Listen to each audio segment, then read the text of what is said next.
Hello friends, welcome back to my channel Jushitha Bhargavan. Hope you all are doing good. నేను బాగానే ఉన్నాను. ఇవాల్టి video ఏంటంటే తమిళ అయ్యర్ పెళ్లిలో పార్ట్ 2. నిన్న పార్ట్ 1 మనం చూసేసాము. మీరు ఎవరైనా చూడాలి అనుకుంటే నేను డిస్క్రిప్షన్ బాక్స్లో ఇస్తాను, వెళ్ళి చూసేసేయండి. So next process is Ponnu Maryadai. Ponnu Maryadai అనేది సంప్రదాయ తమిళ అయ్యర్ వివాహంలో చాలా ముఖ్యమైన ఆచారం. ఈ కార్యక్రమంలో వరుడి కుటుంబ సభ్యులు వధువుకి కొత్త వస్త్రాలు, ఆభరణాలు, పండ్లు, కొబ్బరికాయ, తమలపాకులు, స్వీట్లు మరియు శుభప్రదమైన వస్తువులు అందజేస్తారు. వధువు వాటిని గౌరవంగా స్వీకరించడం ద్వారా రెండు కుటుంబాల మధ్య అంగీకారం, ప్రేమను సూచిస్తుంది. పెద్దలు అక్షింతలు వేసి నూతన దంపతులకు ఆశీర్వాదాలు ఇస్తారు. ఈ ఆచారం సంతోషం, సమృద్ధి మరియు దాంపత్య జీవితానికి శుభారంభాన్ని సూచిస్తుంది. తరువాతది పొడవై మాతే మరియు పొన్ను అలంకరణ. పొడవై మాతే మరియు పొన్ను అలంకరణ అనేవి తమిళ అయ్యర్ వివాహంలో ఎంతో అందమైన సంప్రదాయాలు. పొడవై మాతేలో వరుడు కుటుంబం వధువుకి శుభప్రదమైన పట్టు చీరను సమర్పిస్తుంది. ఈ చీరను వధువు గౌరవంగా స్వీకరించి దాంపత్య జీవనానికి సిద్ధమవుతుంది. తరువాత పొన్ను అలంకరణలో వధువును సంప్రదాయ ఆభరణాలు, పూలు మరియు వస్త్రాలతో అందంగా అలంకరిస్తారు. ఈ అలంకరణ శుభం, సంపద మరియు నూతన జీవన ఆరంభానికి సంకేతం. సో మనం ఇక్కడ చూసుకున్నట్లయితే పెళ్లి కూతురు వాళ్ళ నాన్నగారి ఒడిలో కూర్చొని ఉంటే పెళ్లి కొడుకు వాళ్ళు ఆమెకు పట్టు చీర, ఆభరణాలు, వస్త్రాలు అవన్నీ కూడా ఆమెకి సమర్పిస్తారు.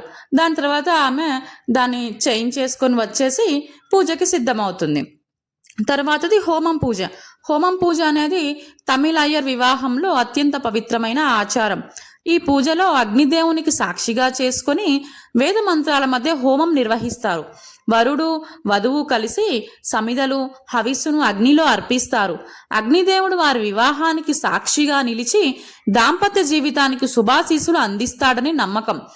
ఈ హోమ పూజ శుద్ధి, ఐక్యత మరియు శాశ్వత బంధానికి ప్రతీకగా నిలుస్తుంది. సో ఇక్కడ చూసుకోవచ్చు, వధూవరులు ఇద్దరు కూర్చొని హోమం నిర్వహిస్తూ ఉంటారు. ఇట్లా హోమం చేయడం ద్వారా వధూవరులు ఇద్దరికి కూడాను మంచిగా ఆశీస్సులు అందుతాయని, అగ్నిదేవుడు ఆశీస్సులు అందుతాయనేసి నమ్మకం. తర్వాతది వచ్చేసి కన్యాదానం. కన్యాదానం అనేది తమిళ అయ్యర్ వివాహంలో అత్యంత పవిత్రమైన మరియు భావోద్వేగభరితమైన క్షణం. ఈ ఆచారంలో వధువు తల్లిదండ్రులు తమ కుమార్తెను వరుడికి అప్పగిస్తూ ఆమెను ప్రేమతో, గౌరవంతో, బాధ్యతో చూసుకోవాలని కోరుతారు. వేదమంత్రాల నడుమ అగ్నిదేవుడిని సాక్షిగా చేసుకొని కన్యాదానం జరుగుతుంది. తండ్రి తన కుమార్తె చేతిని వరుడి చేతిలో పెట్టి ఆమె సుఖ సంతోషాలను అతని బాధ్యతగా అప్పగిస్తాడు. తల్లి ఆశీర్వాదాలు, పెద్దల ప్రార్థనలు ఈ క్షణాన్ని మరింత పవిత్రంగా మారుస్తాయి. తమిళ అయ్యర్ సంప్రదాయంలో కన్యాదానం కేవలం దానం కాదు, ఇది రెండు కుటుంబాల మధ్య ఏర్పడే విశ్వాసం, అనుబంధం మరియు బాధ్యతల ఒప్పందం. వరుడు వధువును తన జీవన భాగస్వామిగా అంగీకరిస్తూ ఆమెను జీవితాంతం తోడుగా ఉంటానని సంకల్పం చేస్తాడు. తండ్రి తన కుమార్తె చేతిని వరుడి చేతిలో పెట్టి ఆమె సుఖ సంతోషాలను అతని బాధ్యతగా అప్పగిస్తాడు. తమిళ అయ్యర్ సంప్రదాయంలో కన్యాదానం కేవలం దానం కాదు, ఈ పవిత్ర ఆచారం నూతన దంపతులకు ఒక జీవన ప్రయాణాన్ని ప్రారంభిస్తారు. ప్రేమ, సహనం, పరస్పర గౌరవంతో కూడిన దాంపత్య జీవితానికి కన్యాదానం శుభారంగంగా నిలుస్తుంది. తరువాతి ఘట్టం తాళి కట్టడం లేదా మాంగళ్య ధారణం. తాళి కట్టడం లేదా మాంగళ్య ధారణం అనేది తమిళ అయ్యర్ వివాహంలో అత్యంత ముఖ్యమైన మరియు పవిత్రమైన ఘట్టం. ఈ క్షణంతోనే వధువు వరుడు అధికారికంగా దంపతులుగా మారతారు. ముహూర్త సమయంలో వేద మంత్రాలు ఉచ్చరిస్తూ నాదస్వరాల మంగళధ్వని మధ్య ఈ ఆచారం జరుగుతుంది. తమిళ అయ్యర్ సంప్రదాయంలో తాళి అనేది కేవలం ఒక ఆభరణం కాదు, అది దాంపత్య జీవనానికి సంకేతం, భర్త భార్యల మధ్య శాశ్వత బంధానికి ప్రతీక. వరుడు తాళిని వధువు మెడలో 3 ముడులతో కట్టడం ద్వారా ఆమెను తన జీవిత భాగస్వామిగా అంగీకరిస్తాడు. మొదటి ముడి పరస్పర ప్రేమ, నమ్మకానికి గుర్తు. రెండో ముడి బాధ్యత, సంరక్షణకు సంకేతం. మూడో ముడి జీవితాంతం కలిసి నడిచే బంధానికి ఇదొక ప్రతీక. ఈ సమయంలో వధువు కళ్ళల్లో ఆనందం, భావోద్వేగం కనిపిస్తాయి. తల్లిదండ్రులు, పెద్దలు ఆశీర్వాదాలు అందిస్తూ అక్షింతలు వేస్తారు. స్త్రీలు మంగళహారతి చేస్తూ శుభాకాంక్షలు తెలుపుతారు. మాంగళ్య ధారణం ద్వారా వధువు ఒక కొత్త జీవన ప్రయాణాన్ని ప్రారంభిస్తుంది. ప్రేమ, సహనం, గౌరవం, త్యాగంతో కూడిన దాంపత్య జీవనానికి ఇది శుభారంభం. ఈ పవిత్ర క్షణం రెండు కుటుంబాలను ఒకే బంధంగా కలిపే మధురమైన ఘట్టంగా నిలుస్తుంది. తర్వాతది వచ్చేసి సౌభాగ్యది. సౌభాగ్యది అనేది తమిళ అయ్యర్ వివాహంలో జరిగే ఒక శుభప్రదమైన మరియు ఆనందభరితమైన ఆచార్యం. ఈ సమయంలో వరుడు, వధువు ఒకరికొకరు రింగులను మార్పిడి చేసుకుంటారు. ఈ రింగ్ ఎక్స్చేంజ్ పరస్పర ప్రేమ, నమ్మకం మరియు జీవితాంతం తోడుగా ఉండే సంకల్పానికి సంకేతం. తరువాత వధువు నుదుట వరుడు బొట్టును పెట్టడం జరుగుతుంది. ఈ బొట్టు ఆమె సౌభాగ్యానికి, శుభానికి మరియు వివాహితగా ఆమె స్థితికి ప్రతీక. పెద్దలు అక్షింతలు వేసి నూతన దంపతులకు ఆశీర్వాదాలు ఇస్తారు.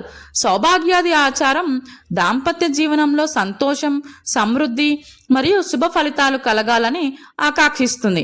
ఈ మధురమైన క్షణం రెండు హృదయాలను, రెండు కుటుంబాలను ఒకే బంధంగా కలిపే శుభారంభంగా నిలుస్తుంది. తరువాతది పాణిగ్రహణం. పాణిగ్రహణం అనేది తమిళ అయ్యర్ వివాహంలో అత్యంత ముఖ్యమైన మరియు పవిత్రమైన ఆచారాలలో ఒకటి. పాణి అంటే చెయ్యి, గ్రహణం అంటే స్వీకరించటం. అంటే వరుడు వధువు చేతిని గౌరవంగా పట్టుకొని ఆమెను తన జీవిత భాగస్వామిగా స్వీకరించే ఘట్టమే పాణిగ్రహణం. ఈ ఆచారం అగ్నిదేవుడి సాక్షిగా వేద మంత్రాల మధ్య జరుగుతుంది. వరుడు వధువు కుడి చేతిని పట్టుకొని ఆమెను ప్రేమతో, గౌరవంతో, బాధ్యతతో చూసుకుంటానని సంకల్పం చేస్తాడు. వధువు కూడా అతనితో కలిసి జీవన మార్గంలో నడవటానికి తన సమ్మతిని తెలియజేస్తుంది. తమిళ అయ్యర్ సంప్రదాయంలో పాణిగ్రహణం కేవలం ఒక ఆచారం మాత్రమే కాదు, ఇది పరస్పర నమ్మకం, అంకితభావం మరియు సహజీవనానికి ప్రతీక. ఈ సమయంలో వరుడు చేసే సంకల్పం దాంపత్య జీవితంలో ధర్మం, అర్థం, కామం మరియు మోక్షం అనే నాలుగు పురుషార్థాలను కలిసి సాధించాలని సూచిస్తుంది. తరువాతది అగ్ని ప్రదక్షిణ. అగ్ని ప్రదక్షిణ అనేది తమిళ అయ్యర్ వివాహంలో అత్యంత పవిత్రమైన మరియు అర్థవంతమైన ఆచారం. ఈ సమయంలో వధువు, వరుడు అగ్నిదేవుని సాక్షిగా చేసుకొని హోమాగ్ని చుట్టూ కలిసి ప్రదక్షిణలు చేస్తారు. అగ్నిదేవుడు వివాహానికి సాక్షి మాత్రమే కాదు, శుద్ధి మరియు సత్యానికి ప్రతీక. అగ్ని చుట్టూ చేసే ప్రతి అడుగు వారి దాంపత్య జీవితంలో పరస్పర నమ్మకం, ఐక్యత మరియు బాధ్యతను సూచిస్తుంది. ఇది అండి ఇవాల్టి video. Hope you all enjoyed. Please like, share and subscribe.